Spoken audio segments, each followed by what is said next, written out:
Doğanın lezzet ustaları. Arılar nasıl bal yapar?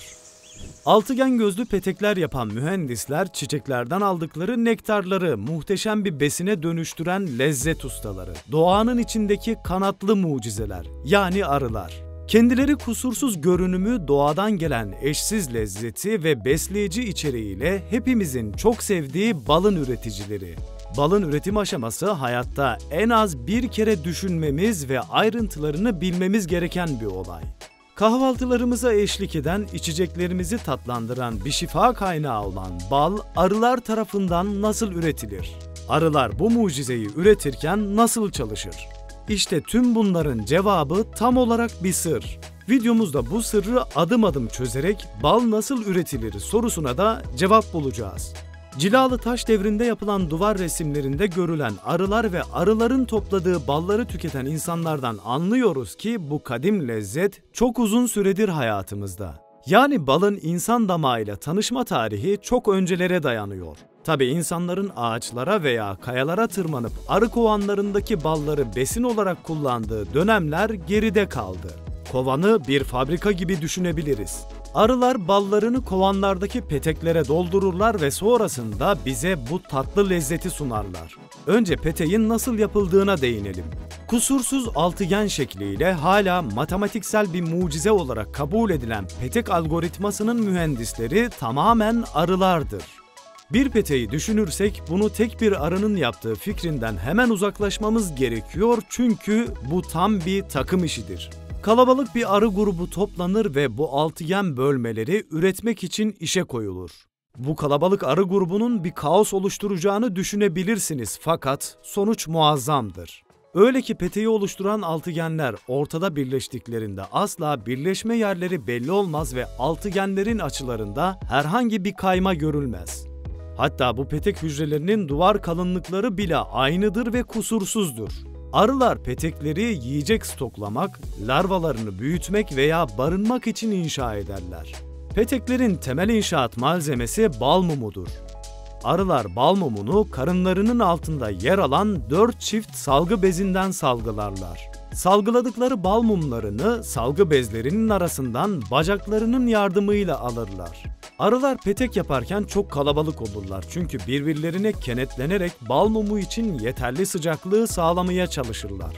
Yeterli sıcaklık sağlandığında bal mumu salgılanır. Ürettikleri bal mumuyla binlerce altıgen hücre üretir ve ürettikleri hücreleri birleştirerek petekleri oluştururlar.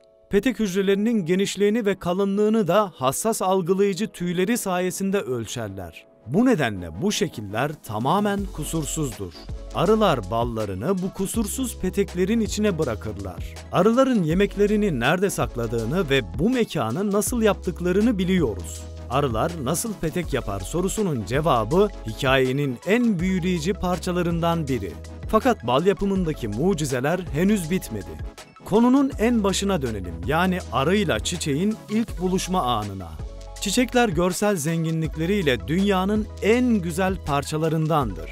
Gözlerimize hitap eden ve kokularıyla cezbeden çiçekler arılarla olan ilişkileri sayesinde de balın oluşumuna büyük katkıda bulunurlar. Çünkü arılar çiçeklerin nektarlarıyla ilgilenirler. Çiçeklerden topladıkları nektarları keselerine doldururlar. Bu kesede toplanan nektarları ürettikleri enzimlerle karıştırırlar ve karışımı olgunlaştırmak üzere kovanlarında bulunan peteklere geri dönerler. İşte burada lojistik devreye girer. İşçi arı kovana getirdiği balı kovanda bulunan arıya bırakır.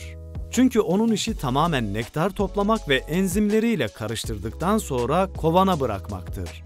Kovana nektarları bırakır bırakmaz tekrar malzeme toplamaya gider. Getirilen malzeme kovan içi hizmeti yapan arılar tarafından alınıp peteklere taşınır. Taşınan malzemeler de yerleştirilen petek hücresinde beklemededir. Şunu belirtelim, sadece dişi arılar bal üretebilir.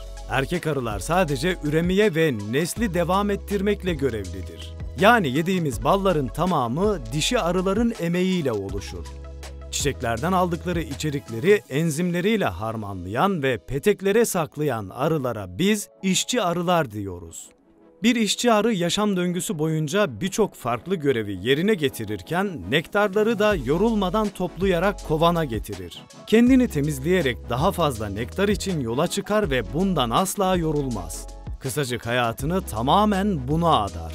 1 gram bal üretmek için çiçekleri yaklaşık 180 bin kez ziyaret eder. Market raflarına dizilmiş ve kolayca erişebildiğimiz balın ne kadar büyük bir çaba ve emeğin ürünü olduğunu sadece bu bilgiden bile anlayabiliriz. Üstelik bal yapan arılar oldukça güçlüdür. Kendi ağırlıklarından çok daha fazla ağırlıkta nektar taşıyarak uçabilirler. Arılar balı üretti ama insanlığa sunmak için işlemler bitmedi. Bu süreçte tabii ki insan devreye girer. Arıcılar inşa ettikleri ya da satın aldıkları kovanlara bal mumu petek altlıklarını yerleştirirler. Ballarını artık petek altlıklarına yerleştiren arıcılar anlattığımız süreç tamamlandıktan sonra kovanlarını açarlar. Petekler dolduktan sonra arılar tarafından suyu uçurularak olgunlaştırılır ve sırlanır. Son olarak arıcı tarafından petekler kovandan çıkarılır ve üzerlerindeki sır sıyrılır. Bir arının çiçeğe konmasıyla başlayan hikaye, doğanın mucizesi, binlerce arının emeği. Bunun yanında arının zekası, yeteneği ve arıcının duyarlılığı. Arılar işte böyle bal yapıyor ve yalnızca dünyanın en etkileyici yiyeceğini üretmiyor. Aynı zamanda milyonlarca çiçeği tozlaştırarak dünyayı besliyorlar. Videomuzu beğenmeyi ve benzer bilgi videolarını takip etmek için kanalımıza abone olmayı ve bildirimleri açmayı unutmayın.